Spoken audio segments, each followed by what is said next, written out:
தமிழ்நாட்டில் 6 கடற்கரைகளுக்கு நீலக்கொடி சான்றிதழ் பெறுவதற்கான பணிகளை மேற்கொள்ள 24 கோடி ரூபாய் ஒதுக்கீடு செய்யப்பட்டு அரசாணை பிறப்பிக்கப்பட்டுள்ளது. கூடுதல் விவரங்களோடு இணைகிறார் செய்தியாளர் கண்ணன். கண்ணன், வணக்கம். எந்தெந்த கடற்கரைகளுக்கு இந்த நீலக்கொடி சான்றிதழ் வாங்குவதற்காக இந்த 24 கோடி ரூபாய் என்பது ஒதுக்கீடு செய்யப்பட்டுள்ளது? விவரங்கள்.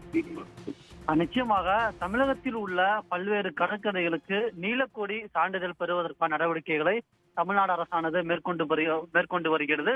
இந்த நீலக்கொடி சான்றிதழ் சர்வதேச சான்றிதழ் என்பதால் இந்த சான்றிதழ் கிடைத்தால் அங்கு சுற்றுலா பயணிகளின் வருகை அதிகரிக்கும் என்று எதிர்பார்க்கப்படுகிறது. இதற்கு முன்பாக சென்னை, மெரினா, திருவான்மியூர், கோவளம் ஆகிய 6 கடற்கரைகளுக்கு நீலக்கொடி சான்றிதழ் பெற தமிழ்நாடு அரசு நடவடிக்கை எடுத்து வருகிறது. இந்நிலையில் இதனைத் தொடர்ந்து மேலும் 6 கடற்கரைகளுக்கு நீலக்கொடி சான்றிதழ் பெறுவதற்கு 24 கோடி ரூபாய் ஒதுக்கீடு செய்து அரசாணை பிறப்பிக்கப்பட்டுள்ளது. அதன்படி சென்னை, திருவான்மியூர், உத்தண்டி, பாலவாக்கம், தூத்துக்குடியில் குலசேகரப்பட்டினம், விழுப்புரத்தில் கீழ்புதுப்பட்டு, கடலூரில் சாமியார்பேட்டை ஆகிய 6 கடற்கரைகள் இதற்கான பணிகள் மேற்கொள்ள அனுமதி அளிக்கப்பட்டுள்ளது.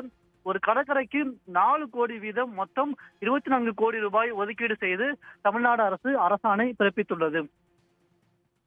விவரங்களுக்கு நன்றி கண்ணன். உடனுக்குடன் செய்திகளை தெரிந்து கொள்ள சன் நியூஸ் பெல் ஐகானை கிளிக் பண்ணுங்க.